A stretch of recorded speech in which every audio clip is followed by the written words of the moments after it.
Shalom. I want to give all praises to Yahweh, Bahasham, Yahweh Shai, Bahasham, Ha, Racha, Kodash, Ma'amath. Double honors to the elder apostles of GMS and their elders. Double honors to my elder, Aharawan Ban Yasharal of the Lions Den Camp, located here in Jacksonville, Florida. And also, salutations to the sincere Akim, pushing his truth and sincerity around the four corners of this earth. I'm Nakar Harab Ban Yasharala, coming out of the Lions Den Camp of Yasharala now today. I'll be coming out with a lesson. I don't have much of a title for it, but it was inspired by, a lesson that Elder Gabar had did, and and a couple of other Akim in this camp. They said certain key words. Another reference to Bishop Canuck. He gave a little testimony in the lesson that he did. And it made me think of, we have to go through the straits of Yahweh Shem Shai. We have to go through that hard time, that rough time, because if we don't go through the narrow, how can we then appreciate the wide? How can we go through that? But without further ado, let's get right into it. This is Matthew chapter 7, verse 13. It says, "Enter ye in at the straight gate, for wide is the gate, and broad is the way that leadeth to destruction, and many there be which go in thereat." So the Lord tells us to enter in at that straight gate. That straight gate is that narrow gate, that not so easy path, that difficult path, where you're gonna get a lot of bumps, hits, and knocks. The Lord tells us to enter that way because a lot of our people, they want to enter into the wide gate, it's in that broad way, that easy way, where there is no affliction, where there is no trying, no toughening, you know. But that's the way that leads to destruction. And many people go that way. They'll go in the easy way because they trying to skip uh uh the hardships. So that's just like, like I like to play video games. RPGs are one of my favorite video games. You cannot go through an RPG game without fighting battles. You cannot progress through the game without leveling up your characters and equipping your characters with the things that they need to be equipped. You have to go through those things. Because if not, there's a terminology that me and my cousin used to use. It's called one shot. You run across an enemy that's really not that strong, but because you haven't been training, guess what? The enemy one shots you, meaning it kills you in one hit. When you try to take the easy road. So the Lord tells us through his scriptures, and this was Yahweh Shai talking, because the letters are in red. Even Yahweh Shai say, enter in the straight gate, that narrow path, that difficult path. Because the broad way, the easy way, that's the way that leadeth unto destruction. And many people follow that path. But continuing, verse 14, it says, "Because straight is the gate, and narrow is the way which leadeth unto life, and few there be that find it." So that straight gate, that's the way. That narrow path is the way. That's the way that's gonna lead unto to life. That path that you got to squeezed into, you got to kind of shimmy to get through it. Or it's kind of tight. That, and guess what? That's the path that only few people gonna find. Only few people gonna find the right path. So you have to go through the straits. So things happen to us, as a trying and a testing. The Lord is toughening us up, you know, uh, making us ready because there are some things that are going to come, and our faith will be tried. We will be tested once more in the things that are coming, the things that are coming down the pipe. But let's continue. Let's go to Second Esdras, chapter 7.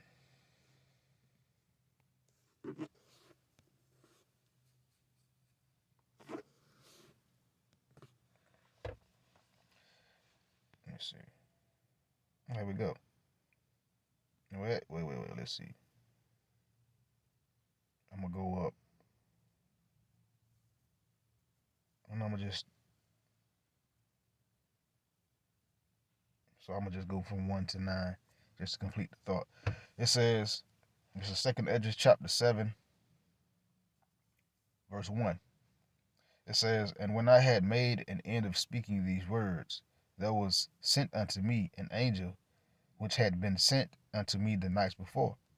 And he said unto me, Up, Esdras, and hear the words that I come to tell thee.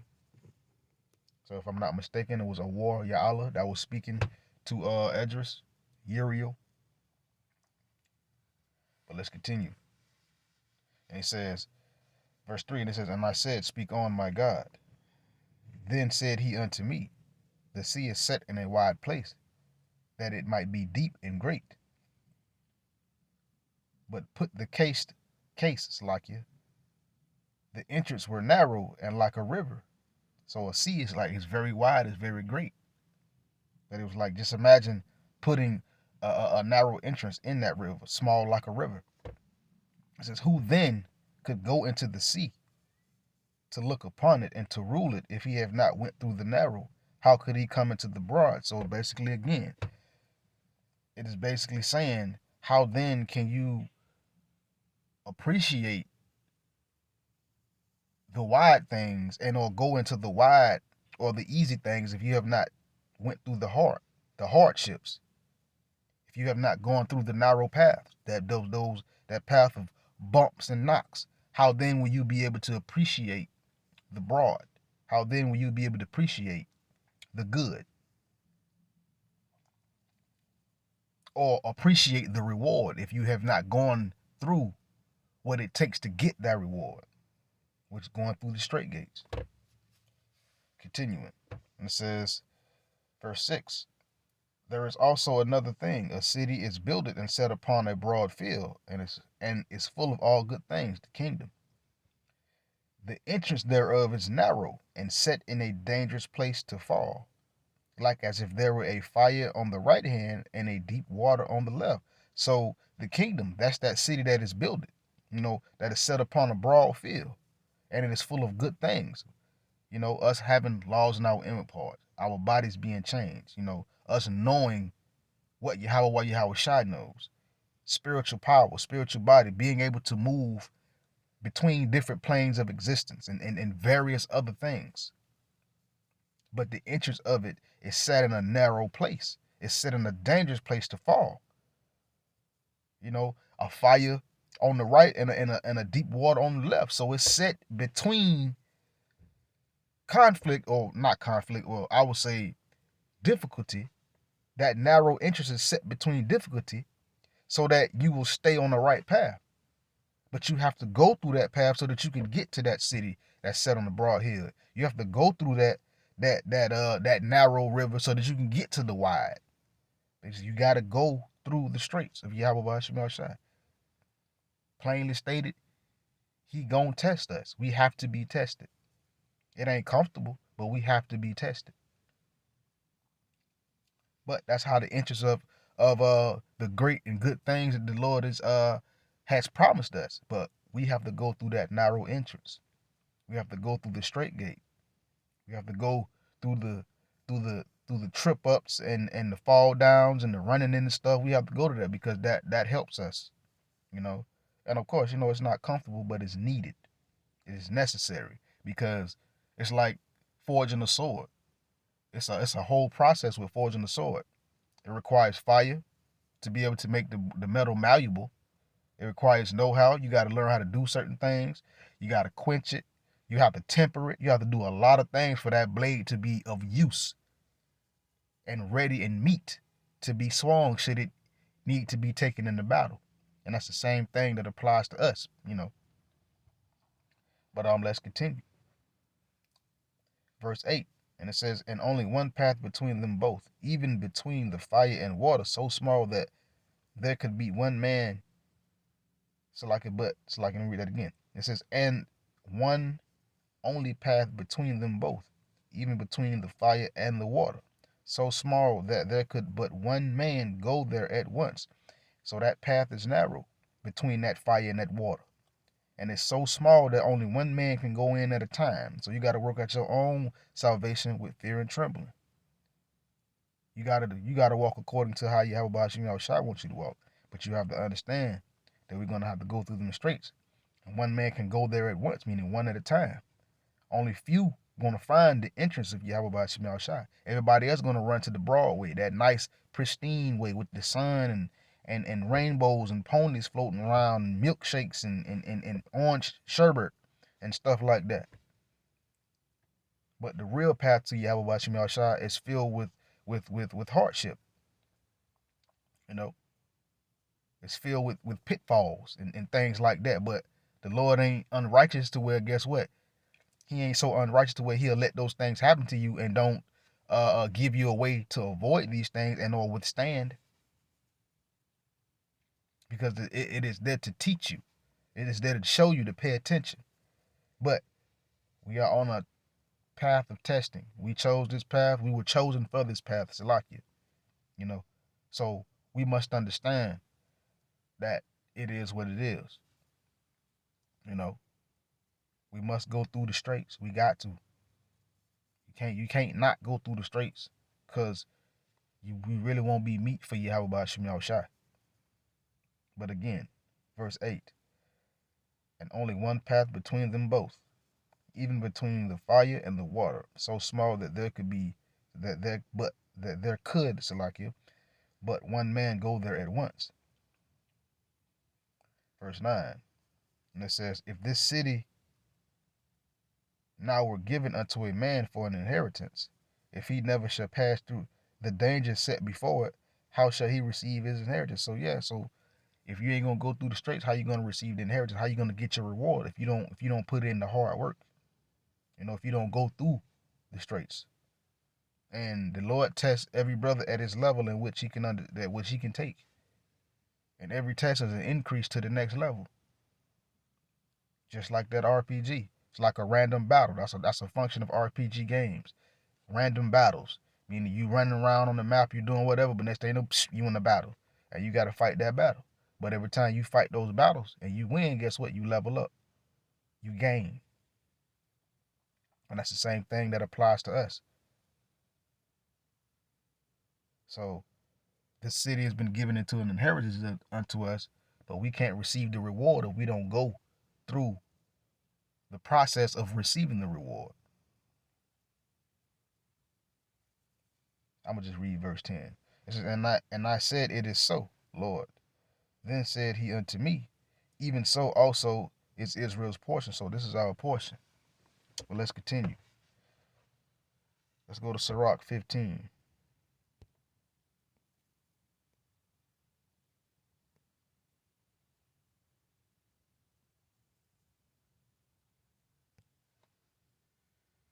Verse 16. Well, I might start up higher, but let's see.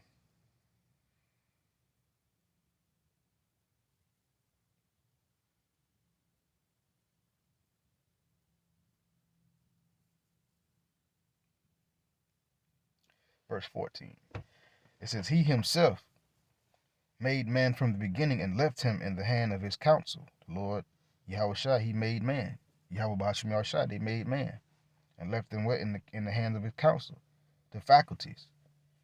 Verse 15, it says, if thou wilt to keep the commandments and to perform acceptable faithfulness, he hath set fire and water before thee. Stretch forth thy hand unto whether thou wilt.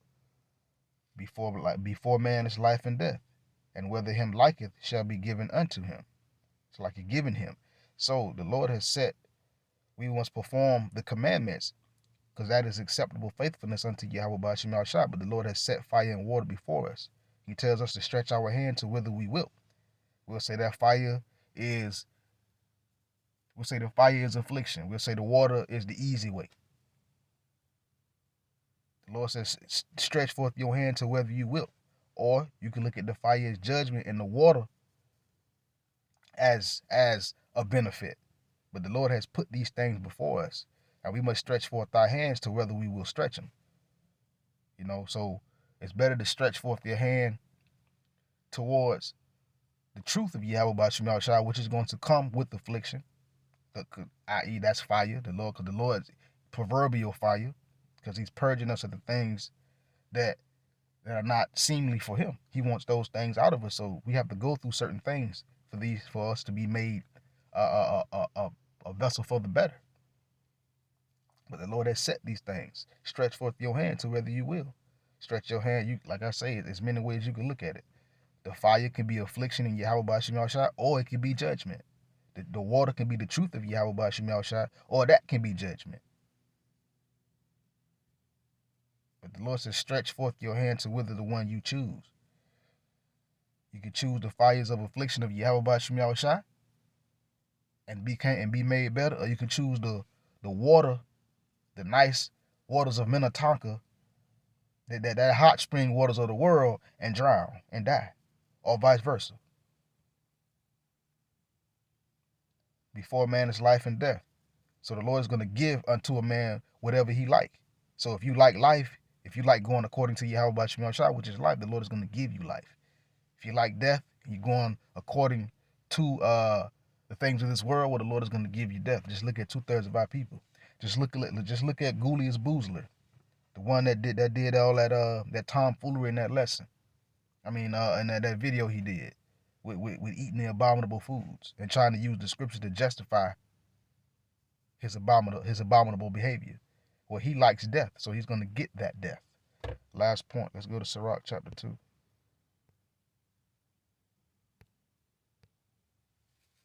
It says, my son, if thou come to serve the Lord, prepare thy soul for temptation. So when we come to serve Yahweh Shem Yahushai, we have to prepare our soul. We have to prepare our heart. We have to prepare to be tried and tested of Yahweh Shem Yahushai. It says, set thy heart aright and constantly endure, and make not haste in the time of trouble. So set your heart right. Set your mind on Yahweh Shem Yahushai and constantly endure. To endure means to withstand, to become tough, to become callous. And don't make haste in the time of trouble when things, seemingly go haywire. We can't make haste in those times. We can't move out of haste because that's when you move wrong. And then guess what? You get a setback and the Lord say, okay, well, I'm going to have to give you this test again so you can pass it. But let's continue. It says, cleave unto him and depart not away, that thou mayest be increased at thy last end. So you must cleave unto Yahweh Shem Yahushai and don't depart away from him, so that you could be increased at your last end. Things go wrong or seemingly going wrong, and the Lord testing you. That's because he wants you to cling or cleave more unto him, and don't depart away from him, because he done brought you this far. He ain't gonna leave you high and dry. Verse 4. And it says, whatsoever is brought upon thee, take cheerfully, and be patient without a change to a lower state. So whatever the Lord tests you with, you take that cheerfully. You got to understand, okay, this the Lord testing me. Let me go ahead on and have a good spirit about this. Let me be a good sport and go through it. And be patient when you are changed to a lower state, when it seems like things are bad. Verse 5. It says, for gold is tried in the fire, and acceptable men in the furnace of adversity. So gold is tried in the fire. As I said before, have I made this remark before? I watch jury making videos from time to time, and when they're forming gold and silver, they use fire. And they use fire to purify the gold. They'll melt it down first and purify it. And then they'll take it in water and harden it, and then they'll start to form it. And then they'll use fire again to make it, to get it to how they really want it. Well, acceptable men are in the furnace of adversity. So if you are feeling that fire of Yahweh Shem Yahushai, more than likely, he sees you as acceptable. So he's going to put you in the furnace of adversity. He's going to put you in trying times, because he wants you to be perfect and he wants you to be better. Verse 6. This is, believe in him and he will help thee. Order thy way aright and trust in him. So when you believe in Yahweh Shem Yahushai, he'll help you. He'll help you order your way aright, and you'll trust in him. And to trust in him. Because if you start slipping and glitching and acting crazy, making haste, sometimes that'll cause your mind to look off from Yahweh Shem Yahushai. And it's really a dangerous thing. It's really dangerous. We see how Jake, 2/3 of our people, when they need something, they go to stressing immediately, go to acting crazy, rather than being still and asking Yahweh Shem Yahushai to help them and to guide them and being patient. But yeah, I don't know if it was a quick lesson or not, but it was a lesson. We got to enter in at the straight gates. We got to go through the testing of Yahweh Ba'Shem Yahushai. Because the Lord is making a distinction in this time now. He's making a real clear distinction of who's his and who's not his. And with that, Shalom.